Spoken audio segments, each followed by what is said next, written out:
तेरे लिए है मेरा दिल, मेरी जान।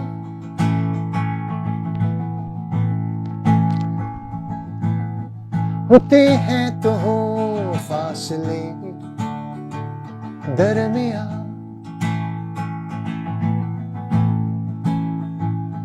अपने आगाज से आज तक जिंदगी तेरी ही सोच में गुम रही। फिर भी जाने मुझे क्यों ये एहसास है, जैसे चाहत मेरी कम रही। ओ तेरे लिए है मेरा दिल, मेरी जान। वाह वाह वाह, बहुत ही खूबसूरत रिजवान भाई, बहुत माशाल्लाह, बहुत खूबसूरत आवाज़।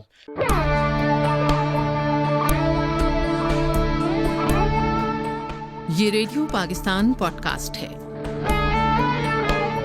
अस्सलाम वालेकुम ख़वातीन व हज़रात, मैं हूँ अली काज़मी और आज मौसीकी का आलमी दिन मनाया जा रहा है और इस हवाले से आज हमारे पास एक बहुत ही खूबसूरत आवाज़ की मालिक शख्सियत जो है वो मौजूद है, जो किसी तारुफ की मोहताज नहीं है और उनका एक भरपूर जो प्राइम टाइम जो है वो गुज़रा एक बहुत बड़े बैंड के साथ, उसमें उनका कंट्रीब्यूशन जो था वो बहुत ही मिसाली था।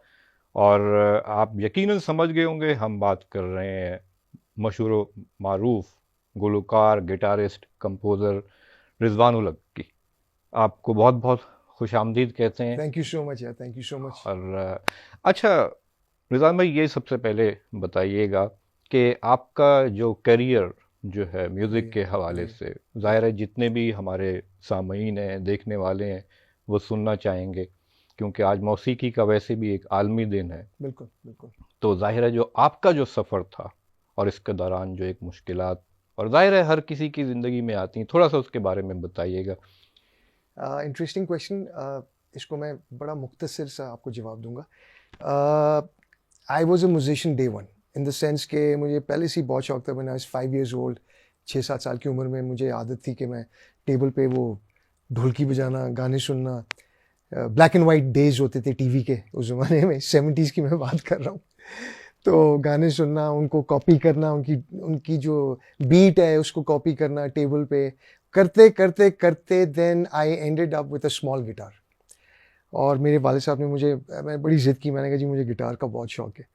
तो उन्होंने मुझे, वो खिलौना गिटार था बेसिकली, और वो ट्यून भी नहीं कर सकते थे, लेकिन उस पर मैं सारा दिन ना स्ट्रम करता रहता था। वो करते करते करते वो दिन और आज दिन आई टुक इट सो सीरियसली कि मैंने, आई नेवर लुक बैक।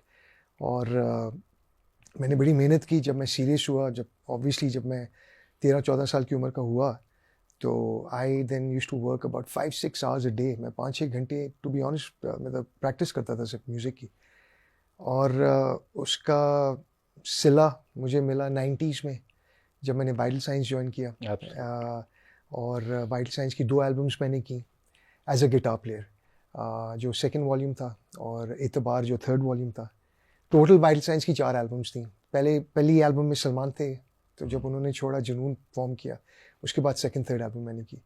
और चौथी एल्बम हम तुम, वो मरहूम जो आमिर ज़की हैं, one of the most legendary guitar players of all time, कोई शक I think of international class, उन्होंने उसमें कंट्रीब्यूशन दी। असद अहमद ने दी, again a legendary guitar player. तो हाँ, मेरा सफ़र बड़ा इंटरेस्टिंग रहा है। और हाँ, आपके सामने आज बैठा हुआ हूँ और अभी तक से लगा हुआ हूँ और going as strong as ever. बिल्कुल, हम आपको सुनते रहते हैं और बड़ा अच्छा लगता है वो। अच्छा, कुछ जो आपकी यादें जो कि वाइटल साइंस जी में ज़ाहिर है एक बहुत बड़े बैंड थे और ज़ाहिर है उसको बनाने में आप लोगों का बड़ा कंट्रीब्यूशन जी था। जी।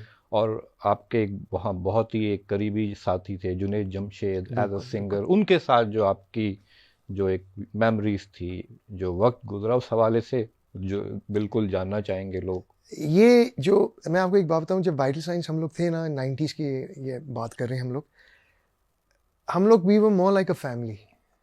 वाह। जब 4 लोग हैं, 4 लड़के हैं, वो एक ही जगह पे रहते हैं, एक ही छत के नीचे रहते हैं, बिकॉज हम लोग अलग तो होते नहीं थे, हमें रिकॉर्डिंग्स करनी होती थी, कमिटमेंट्स बहुत ज़्यादा थी हमारी, TV commitments, touring commitments, touring in with in Pakistan, outside Pakistan. तो हम लोग प्रैक्टिकली हमेशा इकट्ठे ही होते थे और इकट्ठे रहते थे। तो एक समझ लें कि we were a family of brothers, आप ये कह लें, Right. Friends and brothers. And we had a fantastic time जी। इतना अच्छा वक्त गुजरा।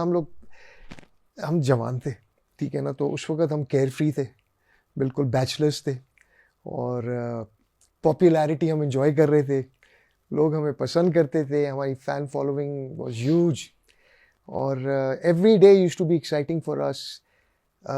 रोहेल जो हमारे Yeah. मेन कंपोजर थे वाइटल साइंस के, he was always busy in studio composing music. और जब भी कोई उनको एक आमद आती थी तो रिजवान आ जा यार, गिटार लेके आ। मैं गिटार ले जाता था। उनकी आमद माशाल्लाह, he used to think of some beautiful songs जो वाइटल साइंस की एल्बम में बिल्कुल। आपने सुने, एंड फिर मैं गिटार्स अपने कंट्रीब्यूट करता था। तो यार basically we had a great time together. Shahi जो बेसिस थे हमारे, जुनेद मरूम, एन enormously beautiful person, वाह। a beautiful human being. देखिए, आई वॉज फॉर्चुनेट कि मैंने टाइम गुजारा है जुनेद के साथ। हम लोगों ने इतना वक्त एक साथ गुजारा है। अगर हमारी थोड़ी बहुत कोई इख्तलाफात हो जाते थे ना आपस में थोड़े बहुत, तो जुनेद हमेशा एज अ थर्ड पार्टी आके ना हमें बिठाता था और तसल्ली देता था एंड कहता था यार let's move on. So he actually was the main man of the band. He was the coordinator, the negotiator, or he used to more like the elder brother of the band. आप ये कह सकते हैं, he was the elder brother of the band. तो yes, we had a great time. We had a fantastic time. कोई गिले शिकवे नहीं, honestly. कोई ये कहते हैं ना लोग कि गिले शिकवे थे बैंड्स में होते हैं, यार हमारे नॉर्मल होते थे। जब आप एक ही छत के नीचे रहते हैं, आप लड़ाइयाँ करते हैं, लेकिन वो नॉर्मल लड़ाइयाँ होती थी, जिस तरह बहन भाइयों की होती हैं, भाइयों की होती है। बिल्कुल। हमारे केस में भाइयों की आपस में जो होती थी। But if you ask me honestly speaking, it was a fantastic time and no regrets. बिल्कुल, बड़ी खूबसूरती से आपने बयान किया, और हम लोगों को भी आप लोगों से कभी कोई गिला नहीं रहा, हमेशा खुशियाँ ही खुशियाँ मिली, जिसकी हमेशा सबको ज़रूरत होती है। अच्छा, आपने मतलब कुछ बहुत ही मशहूर गाने जो थे, बाद में उनको दोबारा से आपने, जैसे एतबार, हाँ, ज़ाहिर है एतबार मैंने आपका जब एतबार जो सबसे पहले जब क्रिएट किया गया, बनाया हाँ। गया, उसमें भी आपका एक बड़ा एक, हम आज तक वो ओरिजिनल एल्बम देखते हाँ। हैं। तो पहले तो ये बताइएगा कि किस तरीके से उसके हवाले से एक सोच आई, मतलब उसका एक एक बोल जो है, और फिर जिस तरीके से आप लोगों ने उसको बनाया, बिल्कुल लोग उसको याद करते हैं। बिल्कुल। ये देखिए, ये एक टीम एफर्ट होता है, इसमें एक माइंड नहीं होता। फॉर अ बिग सॉन्ग और एक अच्छा गाना बनाने के लिए एक माइंड इज़ नॉट पॉसिबल। इसमें आपको 4-5 माइंड्स चाहिए होते हैं, that come and sit together collectively, और वो गाना बनाते हैं, सोचते हैं, लिखते हैं। कॉम्पोजिशन इनिशली रोहेल ने सोची, उसके बाद इसके जो पियानो का जो पार्ट आपने जो एतबार ओरिजिनल है वो जी, सारा जी। मैंने बजाया था। बिल्कुल। उसके बाद असद अहमद ने गिटार्स कंट्रीब्यूट किए, शायरी शोएब मंसूर साहब ने की, और वाइल्ड साइंस के जितने भी तकरीबन गाने वो सारे शोएब साहब ने ही लिखे। जी।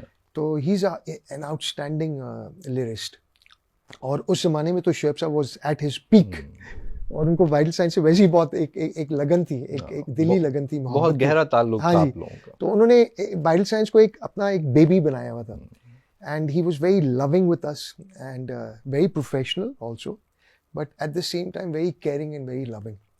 एंड हमने इतना कुछ सीखा उनसे, इतना कुछ सीखा हमने उनसे, गानों के बारे में, मेलोडी के बारे में।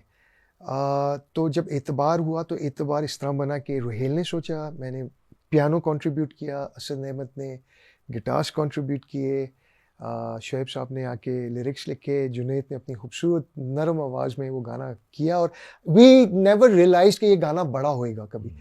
एक हमें एक अच्छी बात थी जो I would like to share, कि मैं जो आजकल की जो नौजवान हैं, वो फैंटास्टिक टैलेंटेड जो आर्टिस्ट हैं हमारे पाकिस्तानी, लड़के लड़कियां दोनों, कि कभी ये ना सोच के गाना बनाएं कि वो एक हिट होएगा, बिकॉज वो एटीट्यूड गलत होता है। जब भी आप सोचते हैं कि मैंने गाना बनाना है हिट होएगा, नहीं, वो गाना कभी हिट नहीं होएगा।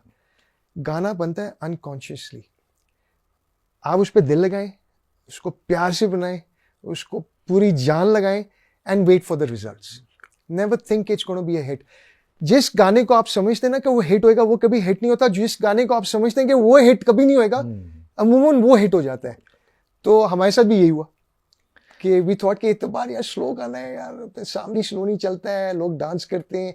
इतबार यार कोई सुनेगा कॉन्सर्ट में, लोगों को तो हलचल चाहिए होती है. Aitebaar became a super hit song.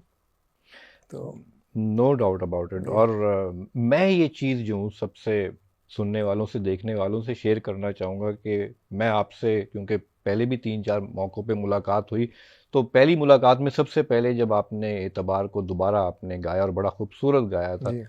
तो मैं ये चाहूँगा और सबकी ये फरमाइश है कि आप उसको अगर थोड़ा सा ज़रूर. गुनगुनाएं हमारे थोड़ा सा लिए. और कोशिश करता हूँ. बिल्कुल बहुत खुशी होगी हमें. I can never replace good old Jay, but Jay की यादें कोशिश करता हूँ थोड़ी सी ताज़ा हो एब्सोल्युटली, जाए. बिल्कुल वो भी ताज़ा.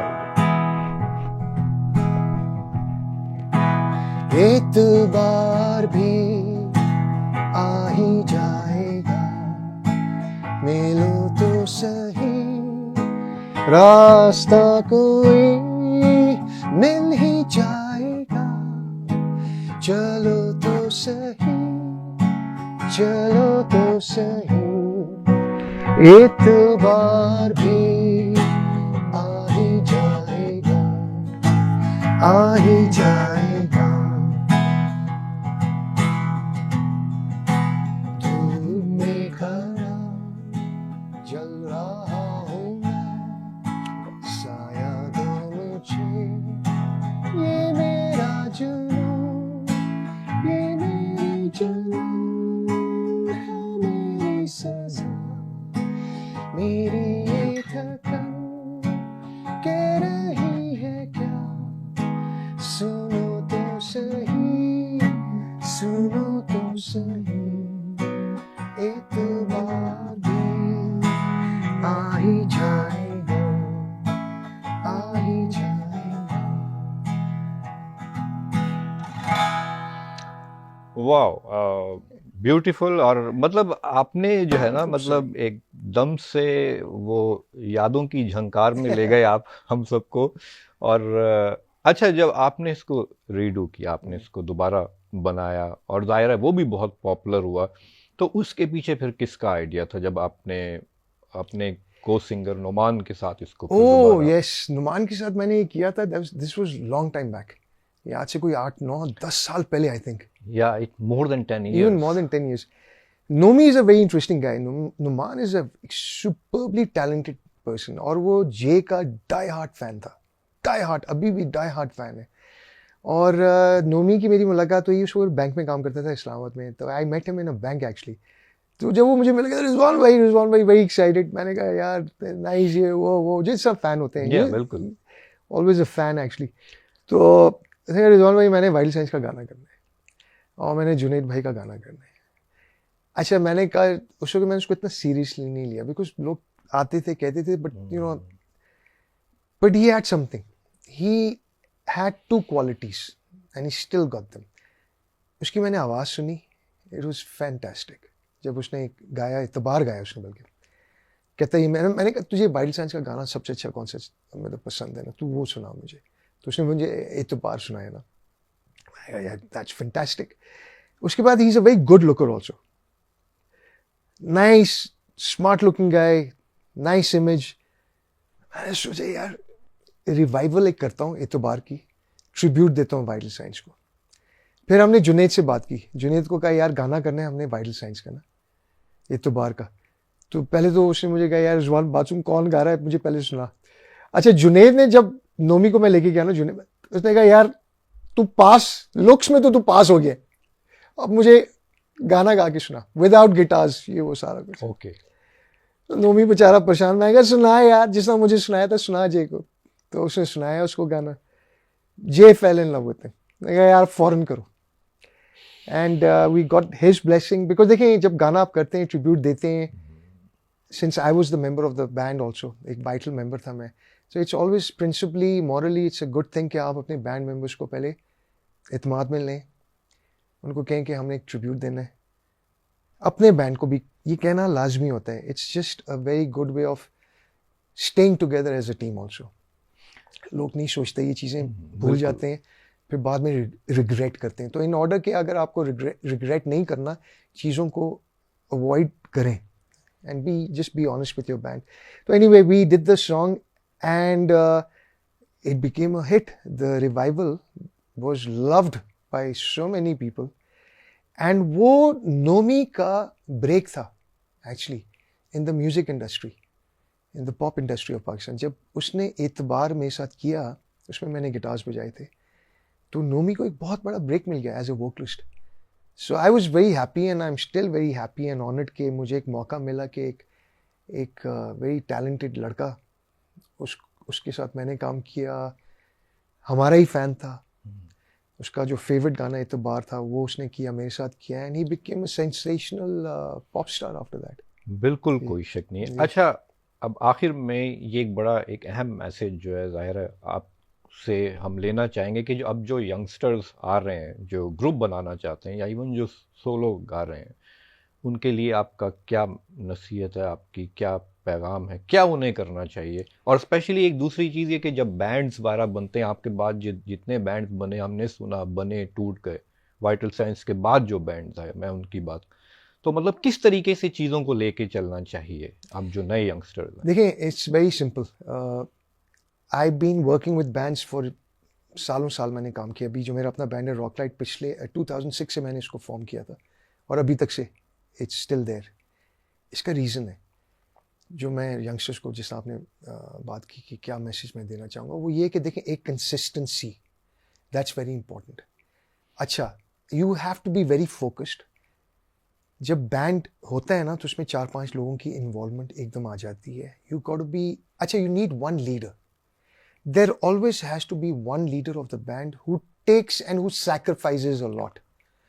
तो उस आदमी में सबसे ज़्यादा पेशेंस होने चाहिए कि वो जो बाकी 3-4 मेंबर्स हैं उनकी प्रॉब्लम्स बर्दाश्त कर सके, उनको समझ पाए, उनको समझ सके. ये एक बंदा लाजमी होता है. 4-5 लीडर्स नहीं बन सकते, वो बैंड टूट जाएगा. There has to be one leader जिसको सारे फॉलो करते हैं, जिसको रिस्पेक्ट देते हैं, जो उनको पता होता है कि ये बंदा है ना, ही इज़ गुड इनफ. तो that's the most important role, कि you need one person who is consistent, who is focused, who is willing to sacrifice. और वही बंदा शोज़ के लिए पीछे भाग रहा होता है, वो ऑर्गेनाइज कर रहा होता है, इंटरव्यूज़ कर रहा होता है, बैंड को इकट्ठा वही कर रहा होता है. तो वो जब तक एक एलिमेंट नहीं आएगी ना बैंड में 4-5 लोगों के, तो आपका बैंड सर्वाइव नहीं कर सकेगा. जी, बिल्कुल ठीक हो गया. बहुत शुक्रिया आपका, आप आए, आपने हमें वक्त दिया, और ये आप लोगों के लिए मैसेज जो है ये बहुत वाज़ेह है कि आपने मेहनत करनी है और डेडिकेशन के साथ चलना है और एक फैमिली की तरह चलना है, जैसे ये चले, और कामयाबी जो है वो इन सब का मुकद्दर बनी. और मैं आखिर में इतना ये कहूँगा कि मतलब हमारे बहुत ये जो मोहतरम जो हमारे मेहमान थे, रिजवानुल हक, इसी तरह इनके जो बाकी साथी थे, जुनेद जमशेद समेत, ये वो लोग हैं जो कि हमारे लिए एक इंस्पिरेशन है. पाकिस्तान की जब भी बात आएगी, तो जब हम किसी से इंस्पिरेशन लेंगे तो हम इन जो है लोगों का, हमेशा इन लेजेंड्स का हम नाम जो है याद रखेंगे.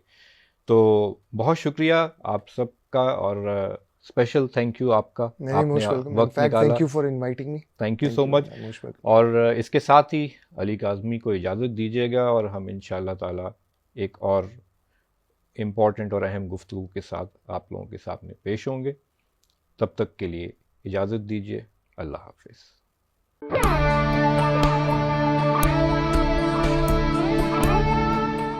ये रेडियो पाकिस्तान पॉडकास्ट है.